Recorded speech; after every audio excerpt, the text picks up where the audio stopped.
नमस्कार व्यूअर्स, मैं हूं अमीश देवगन और आप देख रहे हैं देश का सबसे चर्चित, सबसे लोकप्रिय प्राइम टाइम का कार्यक्रम आर पार। कर्नाटक में जीत के 3 दिन बाद भी कांग्रेस अपने सीएम का पर्चा नहीं खोल पाई है, लेकिन पटना में बाबा बागेश्वर के दरबार में जो अर्जी सुन रहे हैं और हिंदू राष्ट्र का पर्चा भी खोल रहे हैं। भीड़ ऐसी उमड़ रही है जो संभाले नहीं संभल सकती। बिहार की भाषा में कहे तो बाबा ने वहां गर्दा उड़ा दिया है, लेकिन बाबा धीरेन्द्र कृष्ण शास्त्री का यह जलवा आरजेडी और जेडीयू के नेताओं को बिल्कुल हजम नहीं हो रहा। इफ्तार में हाजिरी लगाने वाले नीतीश कुमार और तेजस्वी यादव दोनों बाबा के दरबार से दूरी बनाए रखे, जिसे लेकर बीजेपी तंज कसती रही और कांग्रेस के विधायक इरफान अंसारी तो बाबा बागेश्वर को चैलेंज करते हुए कह रहे हैं कि दम है तो धीरेन्द्र शास्त्री अल्लाहू अकबर का नारा लगाकर दिखाए। लालू यादव पूछ रहे हैं कि ये बाबा कौन है। सवाल है कि आखिर बाबा के नाम जुट रही लाखों के नाम पर जुट रही लाखों की भीड़ को लेकर महागठबंधन इतना बेचैन क्यों हो गया है। आज मैं इसका तथ्यात्मक विश्लेषण भी करूंगा, लेकिन सवाल है जात पात की राजनीति करने वाली राष्ट्रीय जनता दल और जनता दल यूनाइटेड को क्या वोट बैंक में सेंध लगने का डर सता रहा है, क्योंकि बाबा के दरबार में जाति और धर्म की दीवार टूट जाती है। हमने देखा है। आज इसी पर होगी देश की सबसे बड़ी बहस। बाबा से दूरी आखिरकार क्या है सियासी मजबूरी।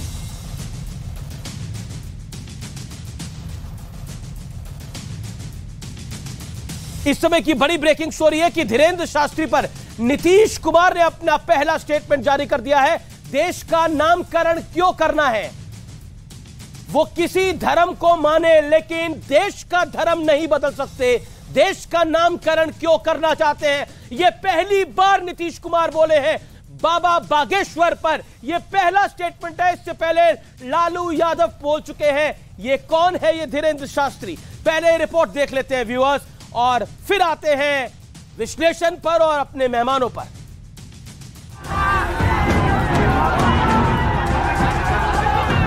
जिस दिन इस बिहार राज्य के 5 करोड़ लोग ही अपने घर के बाहर धर्म का ध्वज मस्तक पर तिलक लगाकर निकलने लगेंगे, उसी दिन भारत हिंदू राष्ट्र की ओर अग्रसर हो जाएगा।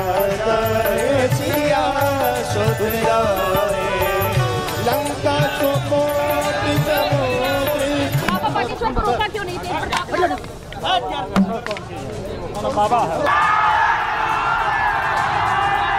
ये आस्था का सैलाब है। बाबा के होटल के बाहर भी,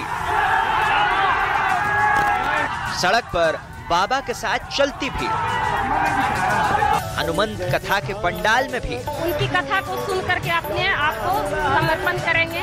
विश्वास है उन पर और बहुत मानती उन्हें। बाबा से मिलने आए, बाबा को सुनने आए हैं। ऐसी भीड़ कि बाबा धीरेन्द्र शास्त्री को खुद कहना पड़ा जो आज गए वो कल ना आए। एक प्रार्थना है हमारी आज की, जो आज कथा सुन लेना वो कल की कथा घर पे टीवी पे सुनना। और ये भारत का रिकॉर्ड बिहार में ही बन करके रह गया है। लालू यादव के बेटे और बिहार सरकार में मंत्री तेज प्रताप यादव बाबा बागेश्वर के कार्यक्रम के खिलाफ खड़े हुए, तो जवाब खुद इसी जन सैलाब ने दे दिया। चर्चा थी कि डिप्टी सीएम तेजस्वी यादव भी कार्यक्रम में जाएंगे, लेकिन जब सवाल पूछा गया तो तेजस्वी यादव ने मुद्दे को कहीं और घुमा दिया। हमारा एकमात्र लक्ष्य है कि जनता का जहां भलाई हो वहीं हम अपना समय देते हैं। कौन है बाबा? बाबा कौन? बाबा जो बाबा है पूरे बिहारियों को गाली देने का काम किया है। आपका आया वहाँ हरवा दिया अपना भाजपा को। हालांकि महीना भर पहले हिंसा से बिहार बेहाल था, बावजूद इसके सीएम नीतीश कुमार और डिप्टी सीएम तेजस्वी यादव दोनों इफ्तार की दावत उड़ा रहे थे, जिसे लेकर अब बीजेपी निशाना साध रही है। हनुमंत कथा में वोट नहीं है। ये लोग वहीं जाते हैं जहां जालीदार टोपी होती और इफ्तार होता। उधर कांग्रेस के विधायक इरफान अंसारी ने बाबा बागेश्वर को एक चैलेंज भी दे दिया। इस बाबा को कहूंगा कि अपने मंच पर आप अल्लाह अकबर का नारा लगाइए, ठीक है? जैसे इरफान अंसारी हर जगह बजरंग बली की याद नारा लगाता है, उस तरह आप अल्लाह अकबर या अली का नारा लगाइए। हालांकि लालू यादव की बेटी रोहिणी आचार्य ने बिहार को विशेष राज्य का दर्जा दिलवाने की अर्जी लगाई। इस बीच बिहार की धरती से बाबा ने फिर एक बार हिंदू राष्ट्र वाली हुंकार भर दी है। आज एक संकल्प लेकर घर जाना, जिस दिन इस बिहार राज्य के 13 करोड़ लोगों में से 5 करोड़ लोग ही अपने घर के बाहर धर्म का ध्वज मस्तक पर तिलक लगाकर निकलने लगेंगे, उसी दिन भारत हिंदू राष्ट्र की ओर अग्रसर हो जाएगा। ये देश सेकुलर है, लेकिन आप हिंदू राष्ट्र की जिद पे अड़े हैं और अपनी बात पे निडर होके क्यों खड़े हैं? जिनको जो लगता हो लगने दो, हम अपनी बात से न कभी झुकेंगे, न कभी मुड़ेंगे, न कभी रुकेंगे। भारत हिंदू राष्ट्र था, है और फिर घोषित होकर रहेगा। लेकिन आज सबसे बड़ा सवाल है कि क्या सियासी नुकसान के डर से जेडीयू और आरजेडी के नेताओं ने बाबा के दिव्य दरबार से दूरी बनाई है? आज इसी पर होगी देश की सबसे बड़ी बहस। आस्था का दरबार, इफ्तार पर तकरार। इफ्तारी पर जाया जा सकता है, दंगों के दौरान जाया जा सकता है, लेकिन बजरंग बली के दरबार में नहीं जाया जा सकता। यह बिहार की राजनीति का एक हिस्सा है। लेकिन बाबा पर सियासी बवंडर का तथ्यात्मक विश्लेषण क्या है, आइए मैं आपको समझाता हूं और पॉलिटिकल एंगल से समझाता हूं। बिहार में घोर जातिवाद राजनीति हावी है, लेकिन कर्नाटक को देख के मुझे लगता है बिहार में थोड़ी कम है। अभी बाबा के कार्यक्रम में हर वर्ग के भक्त शामिल होते हैं। अलग अलग जातियों के नाम पर वोट बैंक का खेल खेला जाता है। हिंदुत्व के बैनर तले हो रहा है सबका मेल। दलित और पिछड़े आरजेडी और जेडीयू के बड़े वोट बैंक माने जाते हैं। हिंदुत्व के नाम पर सब जुड़े तो महागठबंधन को इससे एक बड़ी परेशानी होगी। बीजेपी की सियासत हिंदुत्व के इर्द गिर्द घूमती है, याद करिए। लेकिन दरबार में आए दलित पिछड़े आरजेडी जेडीयू से छिटक सकते हैं, ये उन नेताओं को डर है।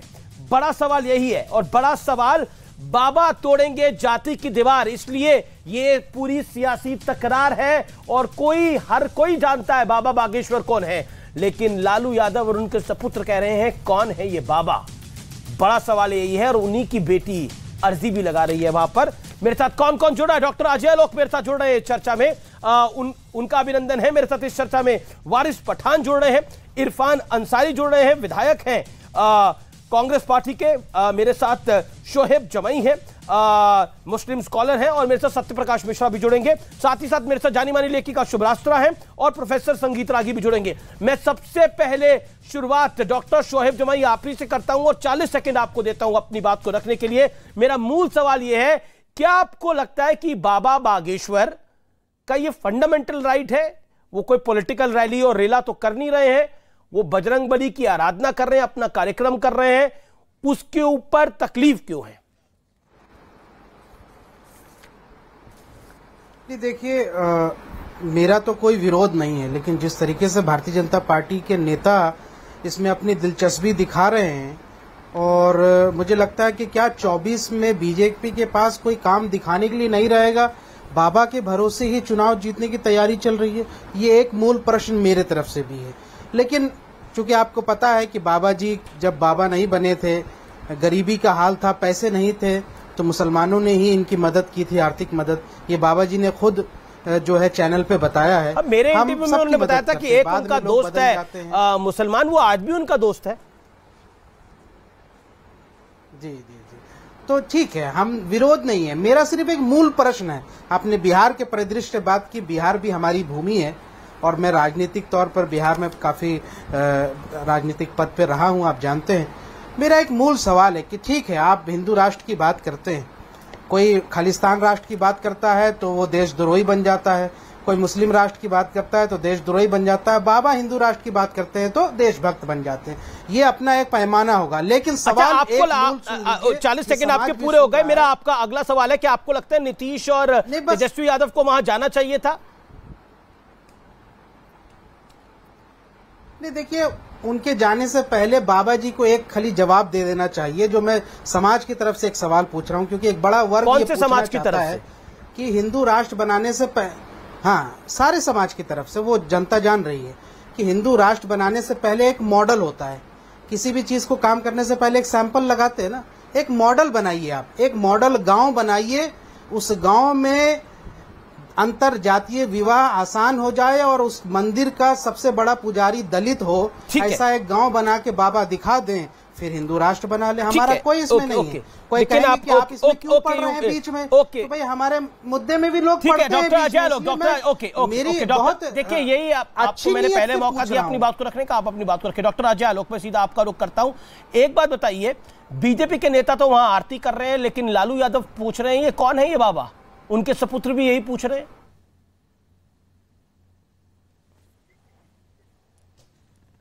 डॉक्टर अजय आलोक, आपकी आवाज नहीं आ रही, आपका ऑडियो म्यूट है, आप अपने म्यूट को खोलिए पहले।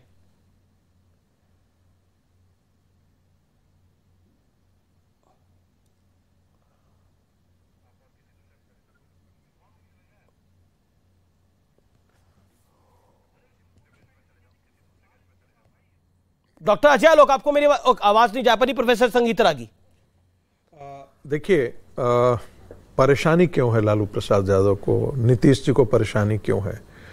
क्योंकि ये जातियों का जो उनका वोट बैंक है, उस जातीय वोट बैंक को ये हिंदुत्व का जो नारा है या हिंदू राष्ट्र का नारा है वो तोड़ता है। यह एक धार्मिक सम्मेलन है। जब वहाँ पर कोई आता है तो वहाँ न यादव रहता है, न सैनी रहता है, न सिंह रहता है, न शर्मा रहता है, न झा रहता है। वो सब बजरंग बली के वहाँ पर आराधक हैं। और जब बजरंग बली के आराधक एक साथ जुटते हैं तो वो उसी रूप में देखते हैं। लालू प्रसाद जी का चश्मा है कि इस बिहार को या इस पूरे देश को यादव में देखें, राजपूत में देखें, भूमिहार के खांचे में देखें, ब्राह्मण के खांचे में देखें, कायस्थ और कोयरी के खांचे में देखें। नीतीश जी की यही राजनीति है, आज भी वो यही कर रहे हैं जो 18वीं शताब्दी और लेकिन हिंदू राष्ट्र की भी तो राजनीति नहीं हो सकती ना? देखिए, हिंदू राष्ट्र तो ये है, जैसे जो भी तत्व आपके तो संविधान नहीं है। देखिए, संविधान ने भारत को एक पंथ निरपेक्ष राष्ट्र कहा है, राज्य कहा है, ध्यान रखिएगा। भारत का संविधान भारत को एक पंथ निरपेक्ष राज्य कहता है। बाबा ने कहा है ये राष्ट्र हिंदू है, इसकी प्रकृति हिंदू है, क्योंकि हिंदू और उनके पूर्वजों ने इस राष्ट्र का निर्माण किया है। हिंदू सभ्यता, हिंदू संस्कृति, हिंदू धर्म इस राष्ट्र की नींव है। और यह तभी तक है जब तक हिंदू यहाँ पर बहुसंख्यक हैं। जिस दिन वो खत्म होगा, इस राष्ट्र की प्रकृति बदल जाएगी, इस राष्ट्र की सभ्यता बदल जाएगी, इस राष्ट्र की संस्कृति बदल जाएगी। ईरान हो गया, आपने देखा, अफगानिस्तान देख लिया आपने, पाकिस्तान आपने देख लिया, वह भी एक समय हिंदू राष्ट्र का हिस्सा था। जैसे ही हिंदुओं की कमी हुई वो बिखर गया, वहां के मंदिर तोड़ दिए गए, गुरुद्वारे तोड़ दिए गए, पूजा पद्धतियां खत्म कर दी गई। इसीलिए बाबा इरफान अंसारी मेरे साथ जुड़े हुए हैं, हिंदू समाज को जो कि एमएलए हैं कांग्रेस पार्टी के। इरफान अंसारी साहब, मैं आपसे जानना चाहता हूं, आपने एक बात बोली, आप कह रहे हैं कि बाबा बागेश्वर जो है वो अपने मन से अल्लाह अकबर का नारा लगाएं। क्यों लगाएंगे वो अपने मन से अल्लाह अकबर का नारा? बाबा बागेश्वर के बारे में मैं पहले जानता भी नहीं था, और एक दो दिन से मेरी जानकारी में आ रहा है कि वो पटना में आए हुए। मैं इतना जरूर कहूंगा कि बाबा, जहां तक मैं जानता हूं कि बाबा के प्रवचनों को हम लोग सुनना पसंद करते हैं, लेकिन प्रवचन में वैसी बातें वो ला रहे हैं जिनका कोई औचित्य नहीं है। बिहार में उनका प्रोग्राम किया जा रहा है। मैं नीतीश कुमार जी को बहुत साधुवाद देता हूं, और हमारे जो अखिलेश जी जो डिप्टी सीएम, उनको मैं बधाई देता हूं कि उनको आप प्रोग्राम करा रहे हैं और उनको झेलने का काम कर रहे हैं। आप बताइए, बाबा कह रहे हैं कि हिंदू राष्ट्र की घोषित कर देंगे। आप कौन होते हैं बोलने वाले? आप आइए, मैं झारखंड, मैं इरफान अंसारी, एक सेकुलर विधायक, कई मंदिरों का मैं निर्माण कराया हूं, मैं मंदिर भी जाता हूं, मैं बजरंग बली जी के नारे भी लगाता हूं, जय सीता माता, जय श्री राम, और जय सीताराम के नारे भी मैं लगाता हूं। तो ये सेकुलर भारत है हमारा, और आप बेवजह आपको भारतीय जनता पार्टी के लोग ला रहे हैं, और आप वो आगे करके आप नेता हैं, आप जय बजरंगबली भी लगाइए, आप अल्लाह अकबर भी लगाइए, आप नेता हैं, वो तो बाबा हैं, वो उनसे क्यों लगवाना चाहते हैं आप अल्लाह अकबर का नारा? और कमलनाथ तो आप ही के नेता हैं, वो अर्जी लगाते हैं उनके दरबार में जाकर। मैं बाबा को कहता, बाबा आप सेक्युलर हैं, आप देखेंगे पंडित शंकराचार्य बाबा है, कितना अच्छे से बात बोलते हैं, समाज को जोड़ने का काम करें बाबा। अब बाबा आकर राजनीतिक कर लीजिएगा तो आप बिहार है, बिहार में आपको झेला जा रहा है, लेकिन झारखंड में हम नहीं झेलेंगे। हम आपको कहना चाहते हैं, यहाँ के आपसी भाईचारगी, आपसी एकता हम लोग मजबूत करने का काम कर रहे हैं, हम लोग जोड़ने का काम कर रहे हैं। आज बताइए बाबा मंच पे बताइए, मैं बाबा से पूछना चाहता हूँ, बाबा बताइए आप कि बेलपत्र का दाम कितना हो गया है, सिंदूर का दाम कितना हो गया है, अब मैं पूछना चाहता हूँ, बताइए लाल पट्टा का दाम कितना हो गया है? अगर बाबा अल्लाह अकबर का नारा लगाएगा तो सारे दाम कम हो जाएंगे। आपने बोला, मैं बाबा को, आपने अपनी बाइट में बोला, या तो आप तब गलत बोल रहे थे, आप गलत बोल रहे हैं। आपने बोला बाबा अगर अल्लाह अकबर का नारा लगाएगा तो मैं इसको ठीक मान लूंगा, अल्लाह अकबर का नारा लगाने से बाबा ठीक हो जाएगा? बाबा को मैंने कहा अल्लाह अकबर का मतलब ये हुआ भाईचारगी का नारा लगाइए, विश्वास का नारा लगाइए, एकता का नारा लगाइए। अफगानिस्तान में तो अल्लाह अकबर करके ही मारते हैं, अफगानिस्तान में जो हत्याएं हो रही हैं वो तो अल्लाह अकबर करके ही कर रहे हैं। कहाँ खालिस्तान? एक सेकंड मैं इससे पूछ रहा हूँ, देश देखिए, आप मुझे बोले दीजिए, आज देश महंगाई की मार जोड़ रहा है, देखिए। ठीक है, मैं बीजेपी के नेता का रुख करता हूँ, डॉक्टर अजय आलोक का रुख करता हूँ। एक सेकंड, डॉक्टर अजय आलोक का रुख करता हूँ जी। मेरी बात तो सुन, नहीं आपकी बात को सुना मैंने। डॉक्टर अजय आलोक का मैं रुख कर लेता हूँ। डॉक्टर अजय आलोक, हमारे नेता राहुल गांधी, नहीं आपके नेता राहुल गांधी हैं, उनको जो नारा लगाना है वो लगाएं। Doctor Ajay Alok, hello hello hello, आवाज जी बोलिए। देखिए अमीर जी, जिसकी जैसी भावना होती है वो वैसा ही इजहार करता है। आपको याद होगा कि बाबा बागेश्वर आ रहे थे, बिल्कुल एक उनका अपना कार्यक्रम था, किसी राजनीतिक दल को इसमें इंटरेस्ट नहीं था। सबसे पहले आरजेडी घुसी, विरोध करना शुरू किया। क्यों? क्योंकि उनमें राजनीति की गंध आने लगी। इरफान अंसारी उठे, कहे कि बाबा बागेश्वर नाथ को सबसे अपने मन से अल्लाह अकबर का नारा लेना चाहिए। आज तक कभी हम लोगों ने किसी ने कहा है कि अगर कहीं इस्लामिक सम्मेलन हो रहा हो तो वहां जय श्री राम बोलना चाहिए? तो ये इस तरह की बातें बोल के बाबा का राजनीतिकरण करना, ये कहीं से भी इनको शोभा नहीं देता है। दूसरी बात मैं कहता हूं, मुसलमानों एक हो जाओ, ये नारा अक्सर हमने सुना है। बाबा आज कह रहे हैं कि हिंदुओं एक हो जाओ, तो उसमें क्या गलत है भाई? जाति की दीवार तोड़ के अगर एक हिंदू राष्ट्र और एक हिंदुओं को एक करने की बात कह रहे हैं तो क्या गलत है? जहां तक रही राहुल गांधी की बात, उनको तो हिंदुत्व में खून दिखता है, हिंदुत्व मारता है। मैं ऐसे हिंदुत्व को नहीं मानता हूं, ये उन्हीं के डायलॉग है। और हिंदू राष्ट्र, ये हिंदू राष्ट्र तो है ही, शुरू से हिंदू राष्ट्र था। और मजेदार बात यह है कि दो ही हिंदू जिम्मेदार हैं, दो इस्लामिक राष्ट्र बनाने के लिए, लेकिन एक भी हिंदू जिम्मेदार नहीं हुआ हिंदू राष्ट्र बनाने के लिए। आज बाबा आज वो काम कर रहे हैं, तो क्या गलत करने भाई? जब जवाहरलाल नेहरू ने पाकिस्तान बना दिया इस्लामिक राष्ट्र, तो बहुत अच्छा। जब इंदिरा गांधी ने बांग्लादेश बना दिया इस्लामिक राष्ट्र, तो बहुत अच्छा। दोनों हिंदू ही थे ना, उनको तो कोई कुछ नहीं कहा। लेकिन आज एक हिंदू कह रहे हैं कि हिंदू राष्ट्र की परिकल्पना होनी चाहिए। जी जी, और जो कि हम मानते हैं कि हमारी सनातन संस्कृति का हिस्सा है हिंदू, तो इसमें दिक्कत कहाँ है? जी आपने अपनी संविधान की बात कर रहे हैं, संविधान में तो वारिस पठान का काउंटर पॉइंट है। वारिस पठान, तो बाबा बागेश्वर से अल्लाह अकबर का नारा लगवाना चाहते हैं कांग्रेस के विधायक साहब, आपका साथ उनको है? अमीश भाई, पेट्रोल डीजल गैस का भाव कम हो गया है क्या? ये करोड़ों युवा जो बेरोजगार घूम रहा है उसको रोजगार मिल गया? ये डॉलर के तक के नजदीक में जो रुपया इतना गिरता जा रहा है वो बैलेंस हो गया? अरे क्या कब करोगे उस पे बात के इसी पे लगे रहोगे? ये बागेश्वर का तो मैं भी आपको ट्वीट दिखाऊंगा। आवाज इको हो रहा है, जरा इको को रोकिए अमीश भाई, मेरे कान में बज रहा है आवाज। ये धीरेन्द्र शास्त्री के आश्रम से गायब हो रहे श्रद्धालु, 4 महीने में 21 लोग हुए लापता।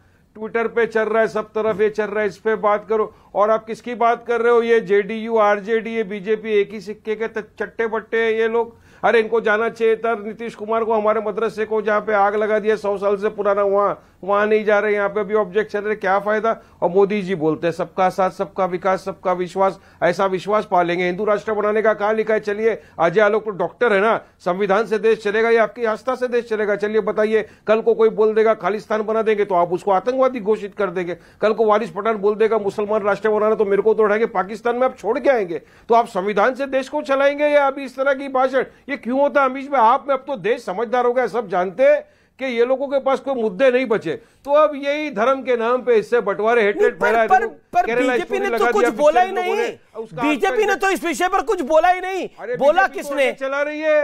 अरे माय डियर ब्रदर सुनिए, इसके पीछे मेन सूत्रधार तो बीजेपी है ना।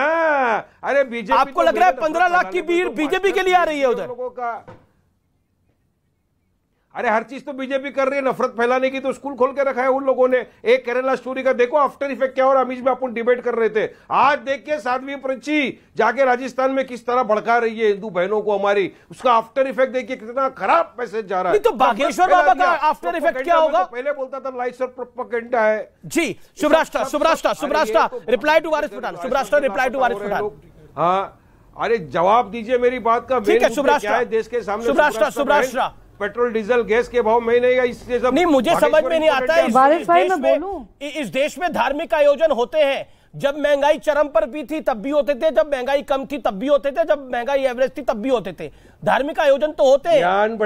ध्यान भटकाने के लिए हो रहे हैं अभी। ओके, चलाया जा रहा है एक आदमी को आगे। फैलाओ, तुम जाके केरला स्टोरी ने फैला दिया, अब तुम जाके फैलाओ। अब जवाब सुन लेते ना। लोग रोकना चाहिए था, क्यों नहीं रोका? करने दे रहे सब एक ही चट्टे पिट्टे थाली। जवाब ले लेते ना शुभराष्ट्र। वारिस भाई, आपकी बात अगर मैं मान लूं कि सही है कि मुद्दों से ध्यान भटकाने का प्रयास किया जा रहा है, तो क्या आप बेरोजगारी और महंगाई के मुद्दे को लेकर के ग्राउंड पे डटे हुए हैं? दिल पर हाथ रख के पूछिए और तब जवाब दीजिएगा। हाँ, डटा हुआ हूं। आप लोग तो स्वयं वो वाली पार्टी से हैं जो कहते हैं कि 15 मिनट नहीं कि 10 मिनट 15 मिनट हटा दो पुलिस को और अंधेरा कर दो और देखो उसके बाद क्या होता है। तो आप ये बात कह भी कैसे सकते हैं? बात यहाँ पर अगर बाबा बागेश्वर की है, एक सेकंड वारिस भाई सुन लीजिए, बाबा बागेश्वर की बात है। आप तो स्वयं पॉलिटिकली आप इतने ज्यादा अस्ट्यूट लीडर हैं, आप ऐसा कैसे कह सकते हैं कि वो भारतीय जनता पार्टी ने भीड़ इकट्ठी की? ये तेजस्वी यादव भारतीय जनता पार्टी के हैं क्या जो जाके मिल रहे हैं बाबा बागेश्वर से? ये नीतीश कुमार के जितने नेतागण वहां पहुंचे वो क्या भारतीय जनता पार्टी द्वारा भेजे गए? तो आपका कहना है कि देश का ऑपोजिशन और भाजपा एक ही है? तो बोल रहा हूँ शुभराष्ट्र बहन, केवल एआईएमआईएम एक ही आरजेडी जेडीयू सब क्या है कि इनको जाना चाहिए था। हमारा मदरसे को जला दे दिया, हमारे मदरसे को जब जला दिया तब तो कोई नहीं गया शुभराष्ट्र बहन। अब कहां से इनसे वफा की उम्मीद करें? बेवफाओं से बताइए आप हमको ये बात। नहीं, बात आपकी बिल्कुल, मैं आपका दर्द भी समझ सकती हूँ, आपकी बात सही भी है। एक्चुअली मदरसों को लेकर के एक सम्यक नीति बननी चाहिए और मुझे ऐसा लगता है कि अगर कोई पार्टी आज मदरसों को लेकर पॉलिटिकली बात भी कर रही है तो वो भारतीय जनता पार्टी है। तो आपकी बात तो सही है, लेकिन मेरे इस बात को कहने के बाद 4 लोग आपको इसी पैनल में कह देंगे कि आप भारतीय जनता पार्टी की बी टीम है, तो वो आप कैसे जवाब देंगे वो आप समझ लीजिएगा। लेकिन मेरा ये कहना है कि बाबा बागेश्वर की का जो दरबार है वहां पर जो इतनी भीड़ आती है आमिश जी, और मैं बिहार से हूं इसलिए मैं आधिकारिक तौर पे कह सकती हूं, मुझे देख करके ये इतना अच्छा लग रहा है कि जाति धर्म की वर्जनाएं तोड़कर मुझे लगता है पहली बार किसी ऐसे धार्मिक व्यक्ति के सामने इतनी लंबी और इतनी बड़ी भीड़ इकट्ठी हुई जहां पर किसी ने ये नहीं देखा कि कौन ऊंचा है और कौन नीचा है। चूंकि मैं बिहार से आती हूं इसलिए मैं कह सकती हूं ये बिहार की जातिगत राजनीति के लिए बहुत बड़ी बात है, और अगर हम इस पर पॉलिटिकल डिबेट कर रहे हैं तो ये एक बहुत बड़ा मैसेज है आमिश जी कि जो व्यक्ति, जो पॉलिटिकल पार्टी ये कहती हो कि जातिगत जनगणना होनी चाहिए, वहां के सभी नेतागण नतमस्तक हैं बाबा बागेश्वर के सामने। तो मुझे ऐसा लगता है कि हिंदू धर्म, लेकिन यहाँ पर तो ये भी कहा जा रहा है, यहाँ तो ये भी कहा जा रहा है कि अल्लाह अकबर कहना चाहिए बाबा बागेश्वर को अपने आप को प्रूव करने के लिए। वो सही है या गलत है? आमिर जी, अब 10 लोगों में से 8 लोग कुछ ऐसी उटपटांग बातें बोलेंगे तो उनका उसका क्या मतलब है? इरफान अंसारी जवाब, इरफान अंसारी इस बात का जवाब। इरफान अंसारी, आपने ये बात क्यों बोली? इरफान अंसारी साहब, आपने ये क्या बात क्यों बोली? एक सेकंड, देखिए मैडम को, एक सेकंड, इरफान अंसारी को बोलने दीजिए। Shivrashtra, let Congress MLA make his point. 10 second, Irfan भाई को एक मैसेज मैडम एक बात सुन लीजिए। इरफान भाई, आप जय सिया राम बोलते हैं, आप जय श्री राम बोलते हैं, आप जय सीता मैया बोलते हैं, ये आपका बड़प्पन है और मैं इसका सम्मान करती हूँ।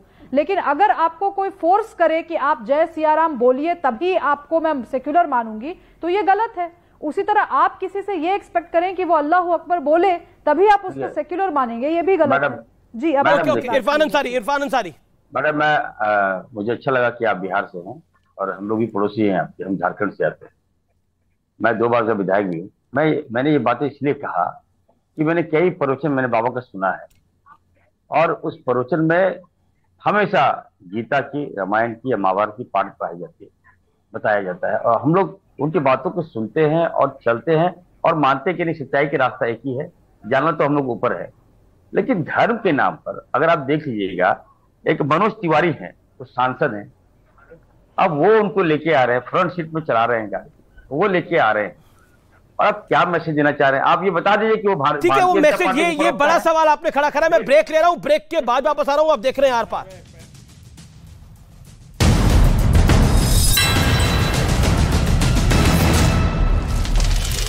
और ईरान के बीच बढ़ती इस दोस्ती को दुनिया के लिए खतरा बता दिया।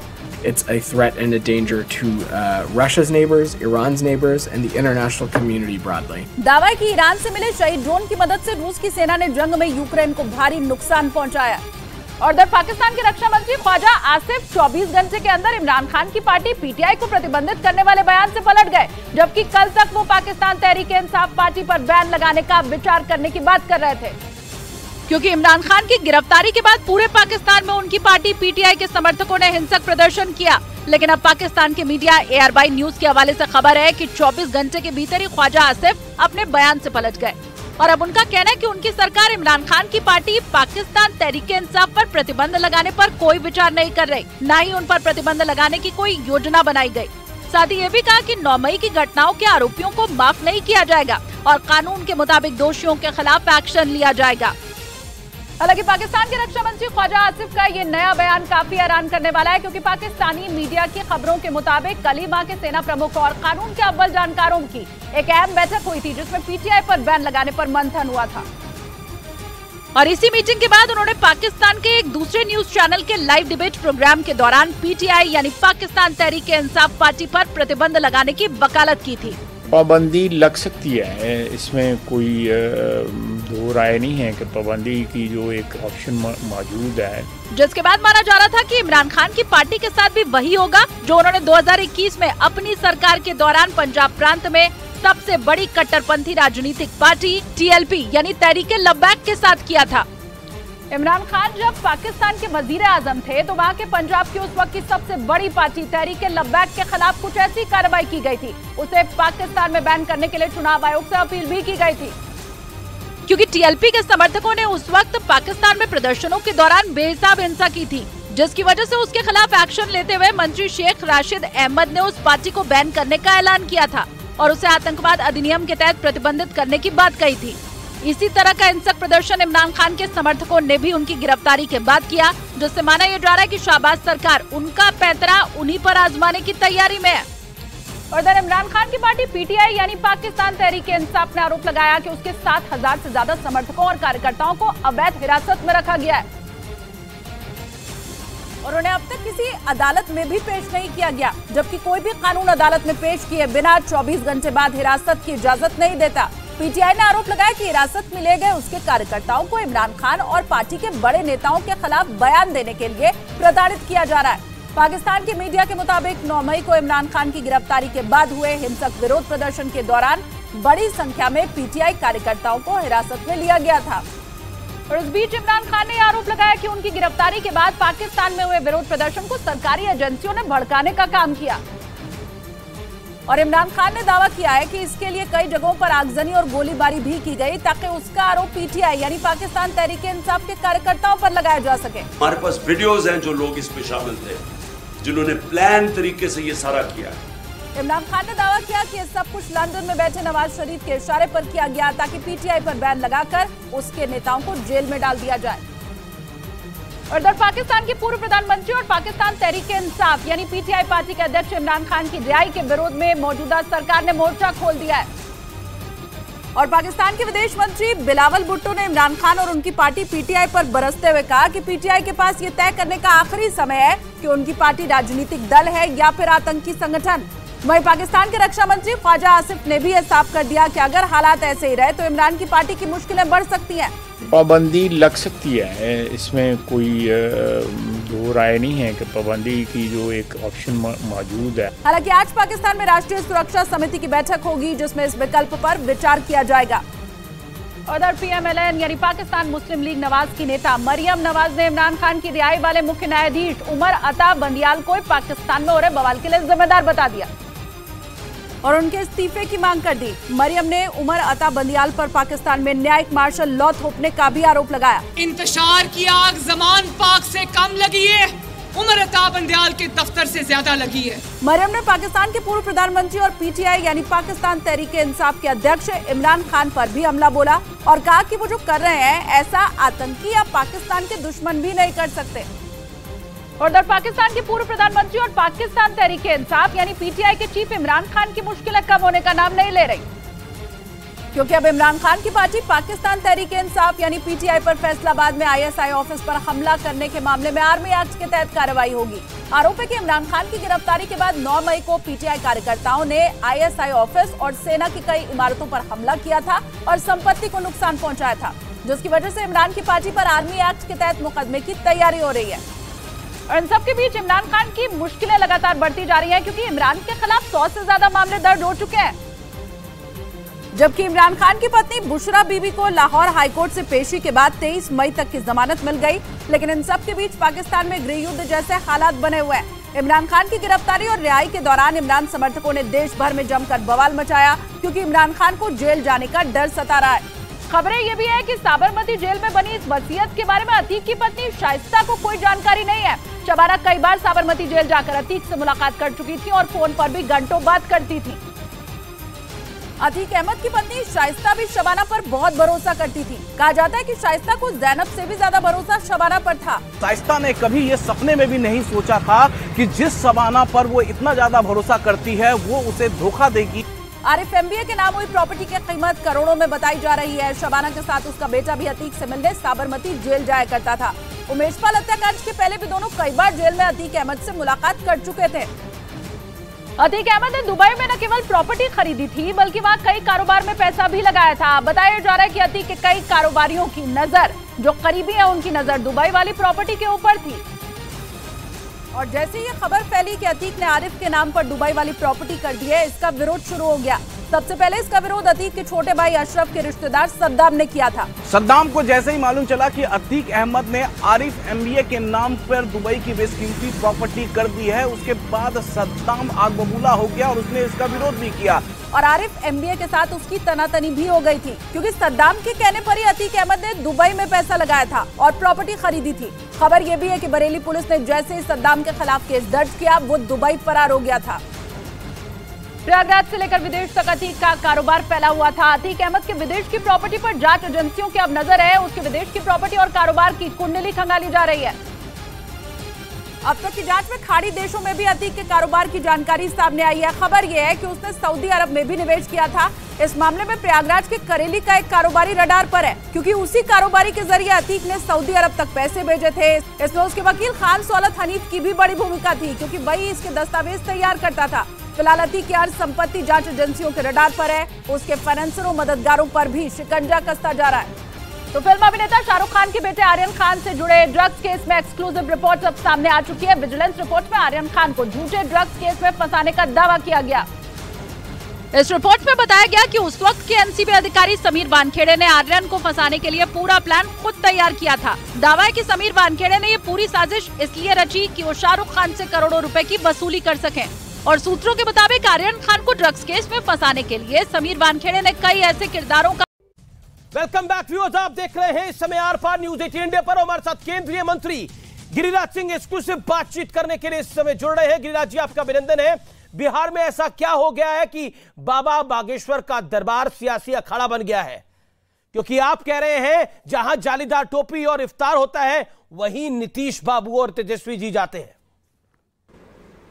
जवाब? मैंने देखा इसलिए बोला जी।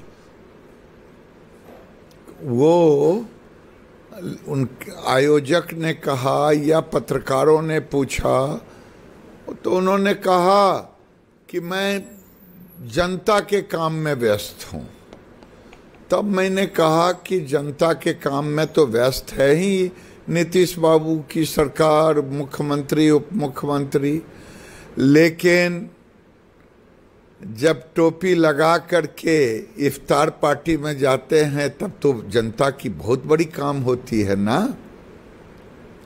मैंने इसीलिए कहा, और मैं जो कहा वो कोई गलत नहीं कहा, क्योंकि ये सनातन कोई वोट बैंक नहीं है, वो जाली टोपी वोट बैंक है। हम तो जातियों में विभक्त हैं ना। जिस दिन हम वोट बैंक हो जाएंगे, अभी वोट के समय लोग मंदिर मंदिर जा रहे हैं ना, फिर हमारे धर्म गुरुओं के आगे पीछे दौड़ेंगे। आप तो उधर आरती करते हुए नजर आ रहे थे। बाबा का दरबार आस्था पर टिका है। ऐसे में क्या आप मानते हैं कि बाबा का दरबार में हाजिरी लगाने से ही सेक्युलर की परिभाषा तय होगी? आप तो खुद आरती कर रहे थे। भाई, बीजेपी के नेता को आस्था है सनातन में, धर्म गुरुओं में। हम जाते हैं, हमने किसी ने किसी को मना नहीं किया, हमें भी कोई बुलावा नहीं आया, हम गए। और भाई जब गए तो आरती तो करना ही है। हम तो धर्म गुरु को पांव पखाड़ते हैं, हमारे पूर्वज ने यही सिखाया है, तो हम तो आरती ही कर रहे थे, पांव भी पखाड़ते हैं। लेकिन हम देख रहे हैं कि बाबा बागेश्वर के लिए लाखों की भीड़ जुट रही है, लेकिन लालू यादव उन पर सवाल उठा रहे हैं। वो कह रहे हैं कौन है ये बाबा, कौन चीज है ये बाबा? ये मैं नहीं जानता, मैं उनकी बातों पर ये कौन बाबा है, ये तो जो लोग गए हैं उनसे पूछे। जो 10 लाख 15 लाख लोग जा रहे हैं, जरा उनसे पूछ लेने कौन है बाबा, तब पता चलेगा कि बीच दोपहर में 45-50 डिग्री टेम्परेचर में हमारे भाई और बहन में जो जुनून है, जो पागलपन है, जो भगवान संतों की बात सुनने के लिए, ये वही बाबा है। लेकिन उनके बेटे का भी यही कहना है, तेज प्रताप का कहना है कि बाबा बिहार को बदनाम कर रहे हैं और गाली देने का काम कर रहे हैं। सीधा सवाल है मेरा, गिरिराज जी, जवाब? पता नहीं गाली किसको कहते हैं, वो तो बेचारे बिहार को तारीफ कर रहे हैं, कह रहे हैं कि बिहार के लोग बड़े अच्छे होते। अगर अच्छा कहना गाली है तब तो मैं नहीं कुछ कहूंगा। लेकिन लालू यादव के परिवार ने बाबा से दूरी बनाई है, लेकिन उनकी सुपुत्री रोहिणी आचार्य वो अर्जी लगा रही हैं विशेष राज्य के लिए। जवाब? वो उनकी बेटी है, मेरी भी बेटी है, मैं उससे उनके प्रश्नों पर कुछ नहीं कहूंगा, लेकिन मैं नीतीश जी से जरूर प्रश्न करूंगा, लालू जी से, कि नीतीश जी, लालू जी, सामाजिक न्याय की सरकार 33 साल से है, और जो जितने चमचमाता हुआ सड़क देख रहे हैं, नदियों पर पुल देख रहे हैं, ये किसका है, कौन दिया है?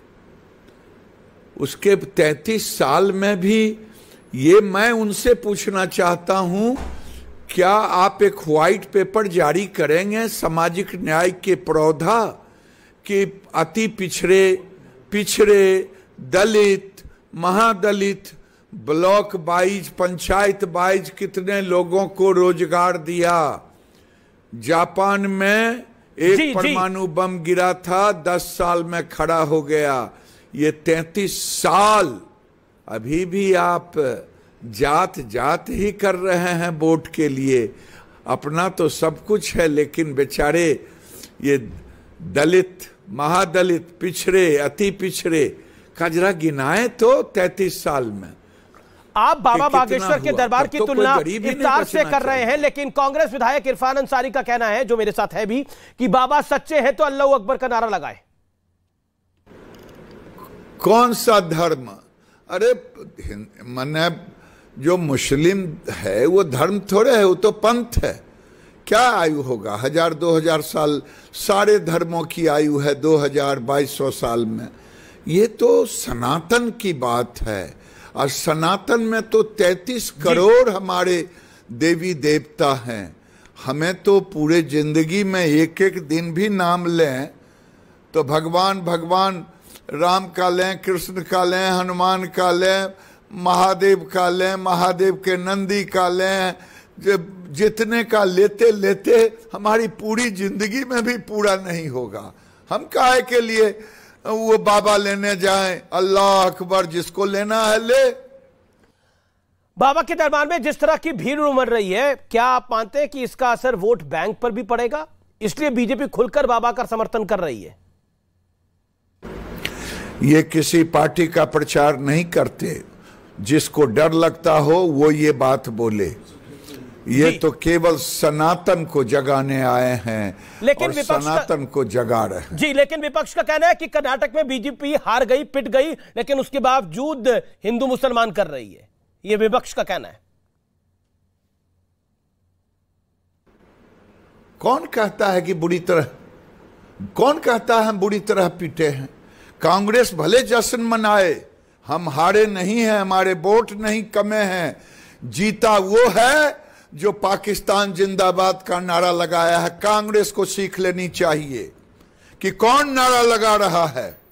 क्या इसी दिन के लिए भारत में जीत की खुशियां मना रही है कांग्रेस? अच्छा, आपने 24 की अर्जी खुशियां नहीं जी, जो पाकिस्तान जिंदाबाद का नारा बाबा के सामने अर्जी लगाते हैं। हम तो आनंद हैं भैया। हमें तो कर्नाटक की जनता ने हराया नहीं, जो जीता वो पाकिस्तान जिंदाबाद का नारा लगा रहा है। हम तो देखिए उत्तर प्रदेश में 17 के 17 कारपोरेशन की जीत हुई। अगर अभी भी वो हारते तो आप लोग कहते हार गए, हार गए, कहां गए जोगी, कहां गए जोगी। हम सनातन संस्कृति की पूजा करते हैं, करते रहेंगे। लेकिन संविधान के मुताबिक देश तो धर्मनिरपेक्ष है। आपने भी क्या कोई अर्जी लगाई है 2024 के लिए बाबा के सामने? हाँ, हमने जरूर कहा है कि देश में सनातन को जगना चाहिए, और उन्होंने भी कहा 80-20 है, तब तो सर तन से जुदा के नारे लग रहे हैं। आगे होगा तो क्या होगा?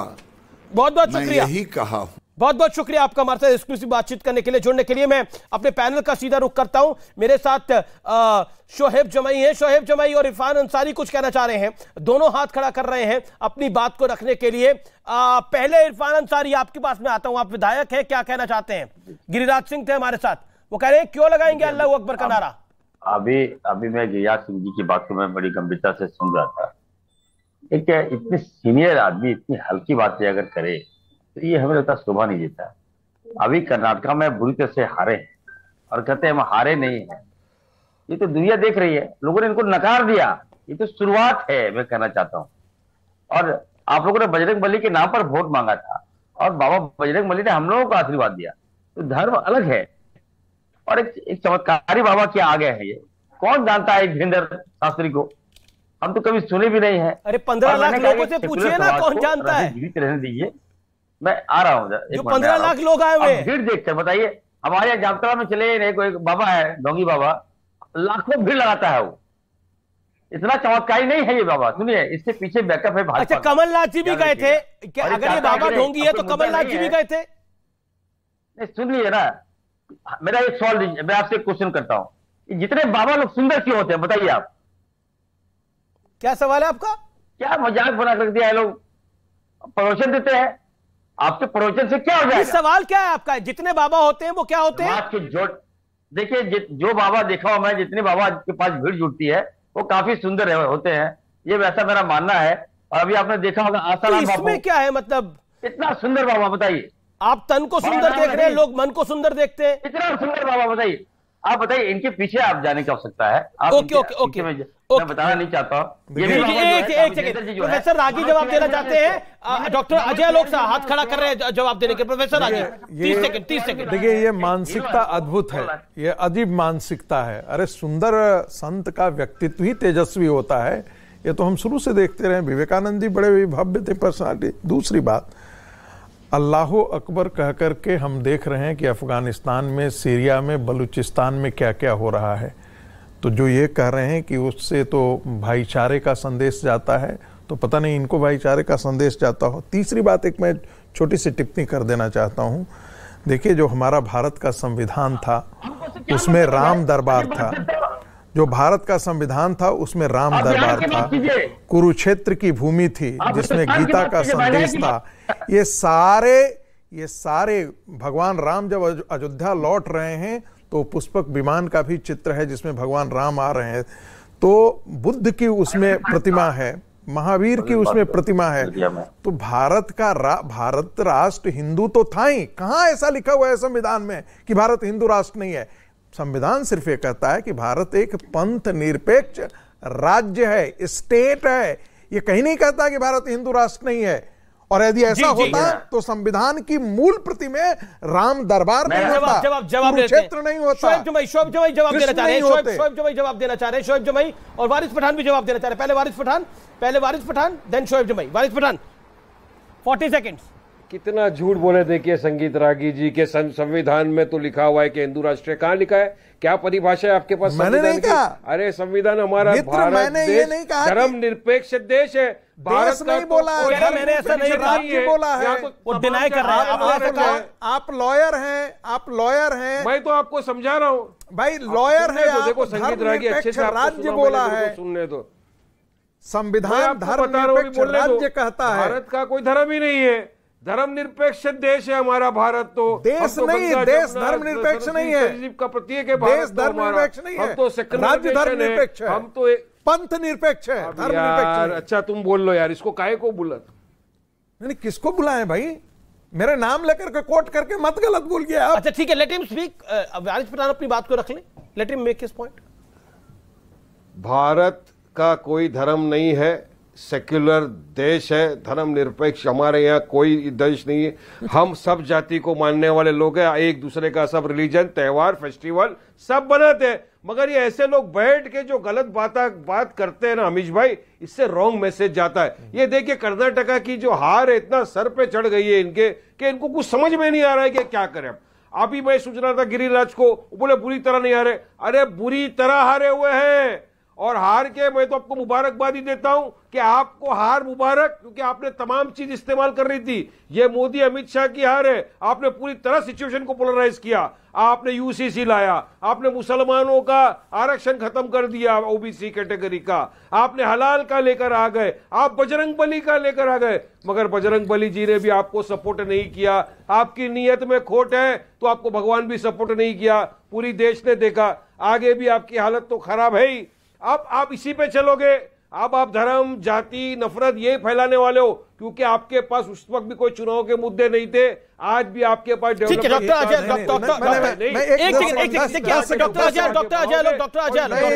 वारिस पठान आप सही बोल रहे हैं। 16% ने 84% को हरा दिया। बहुत बहुत शुक्रिया। 16% जो है वो एन ब्लॉक वोटिंग करता है। जिस दिन हिंदू 84% के तौर पर एन ब्लॉक वोटिंग करेगा, इस देश की राजनीति बदल जाएगी।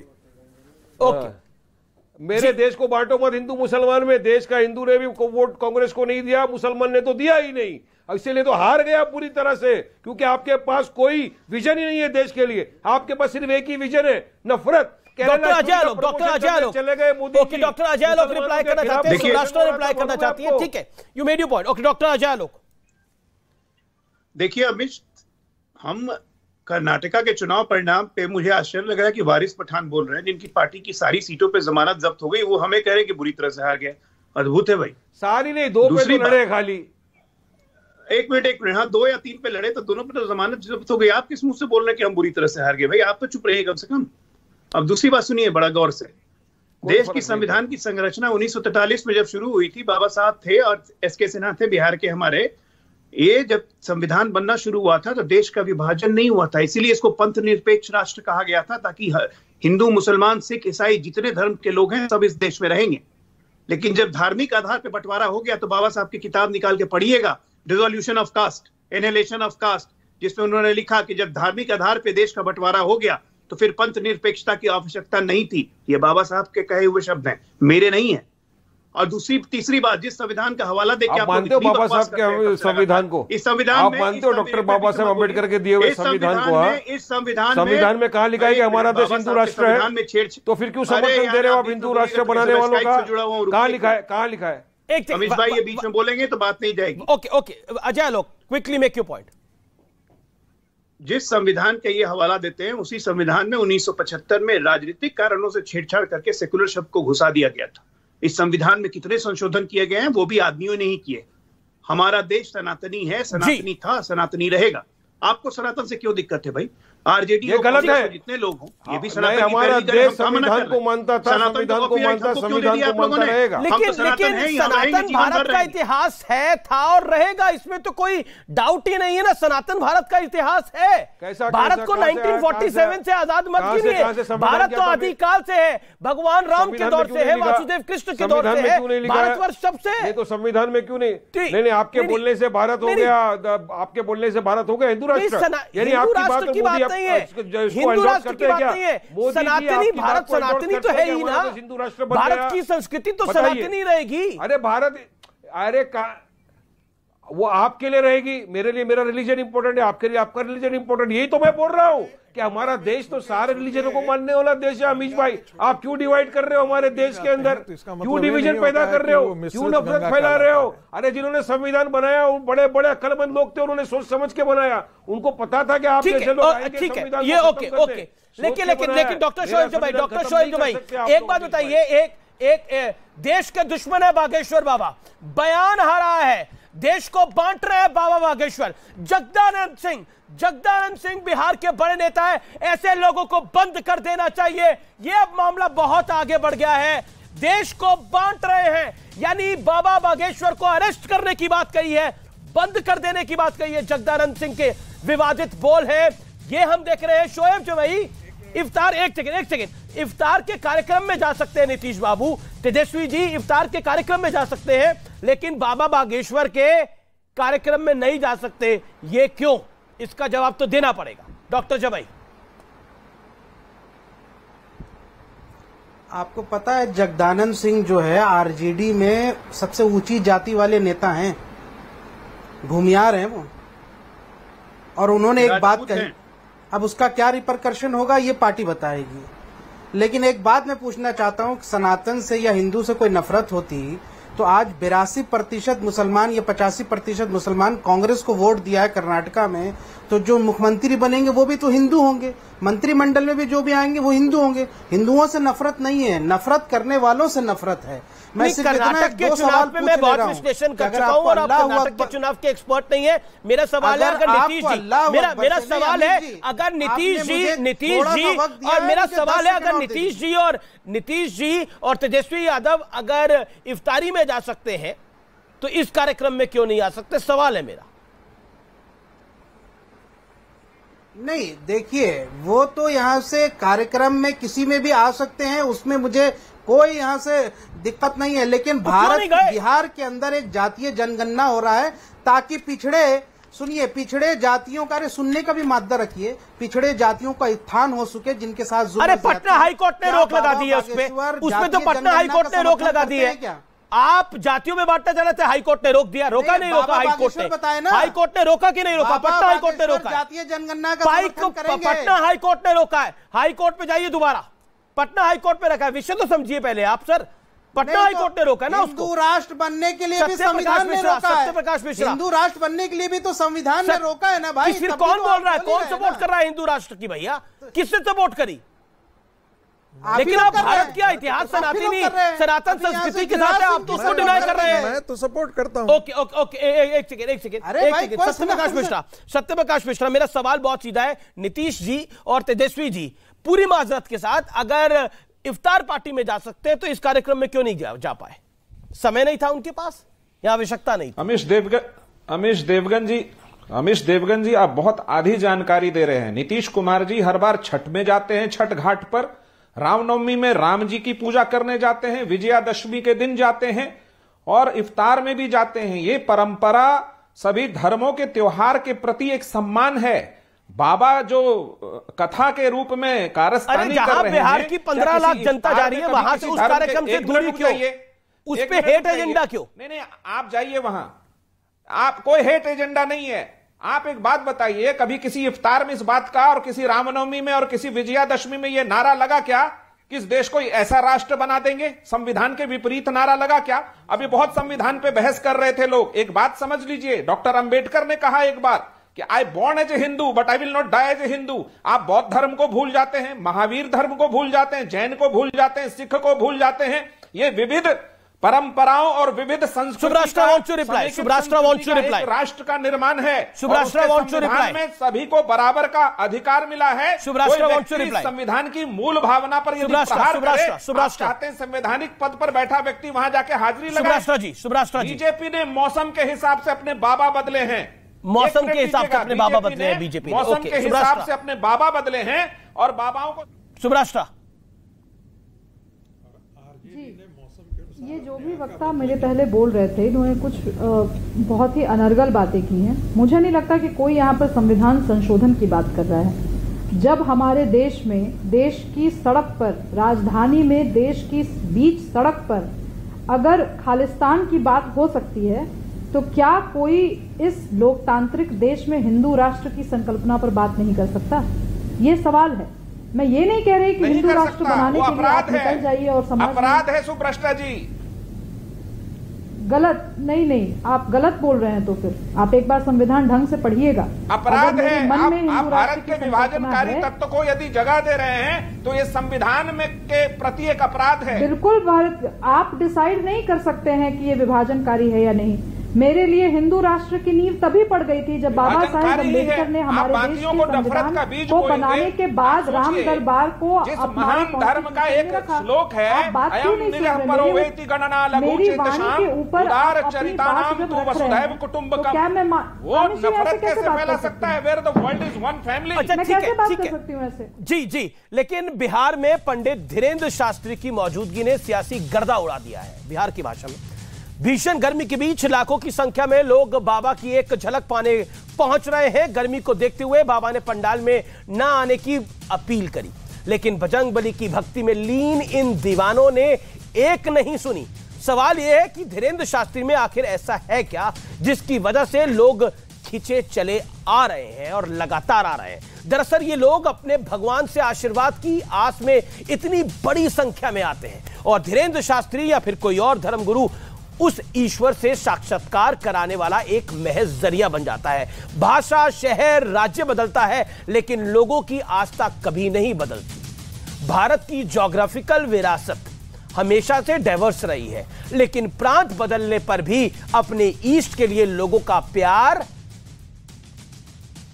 और आस्था वैसे ही रहता है। उदाहरण के तौर पर उत्तर भारत में हम जिन्हें वासुदेव श्री कृष्ण पुकारते हैं वो गुजरात में द्वारकाधीश बन जाते हैं, तो ओडिशा वाले उन्हें भगवान जगन्नाथ बुलाते हैं। उसी तरह उत्तर में जिन्हें हम भगवान विष्णु नारायण बुलाते हैं वो आंध्र में तिरुपति बालाजी या भगवान वेंकटेश्वर हो जाते हैं। जिन्हें हम भगवान भोले के सपुत्र यानी भगवान कार्तिकेय के नाम से जानते हैं उन्हें दक्षिण भारत में भगवान मरुगन के नाम से पुकारा जाता है।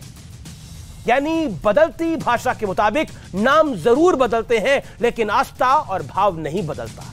जैसे चैत्र मास में हम नव सितंबर यानी हिंदू नव वर्ष मनाते हैं, मराठी लोग इस दिन को गुड़ी पड़वा कहते हैं, जबकि आंध्र, तेलंगाना, कर्नाटक और गोवा में इस दिन को उगादी कहा जाता है। बात कैलेंडर की आई तो इससे जुड़े फैक्ट्स भी जान लीजिए। हिंदू पंचांग में की गणना सूर्य, चंद्रमा और नक्षत्रों पर आधारित होती है और इसी कैलकुलेशन से हिंदू नववर्ष का हिसाब किताब रखा जाता है। अंग्रेजी कैलेंडर का पहला महीना जनवरी होता है, जबकि हिंदू नववर्ष का पहला महीना मार्च होता है। इतिहास में जनवरी से अगस्त तक के महीनों के नाम कैसे पड़े, इसका बहुत विस्तार से उल्लेख है अंग्रेजी कैलेंडर के हिसाब से। जैसे जनवरी 2 चेहरे वाले रोमन देवता जेनस के नाम पर पड़ा, मार्च रोमन देवता मार्स के नाम पर पड़ा, जुलाई रोमन राजा जूलियस सीजर के नाम पर पड़ा। लेकिन सितंबर से दिसंबर तक नामकरण कैसे हुए, इस पर जानकारी नहीं है। सितंबर में को सेप्ट लैटिन में 7 कहा जाता है, लेकिन सितंबर का 9वां महीना, सितंबर तो 9वां महीना है, हालांकि सितंबर हिंदू कैलेंडर का 7वां महीना होता है। अब इस मिस्ट्री को सुलझाने वाला तथ्य भी समझिए, अंबर को आकाश भी कहा जाता है। फिलहाल इस कार्यक्रम को यहीं समाप्त करते हैं। यानी कुल मिलाकर आस्था ज्योग्राफिकल कंडीशन के हिसाब से नहीं बदलती। नमस्कार।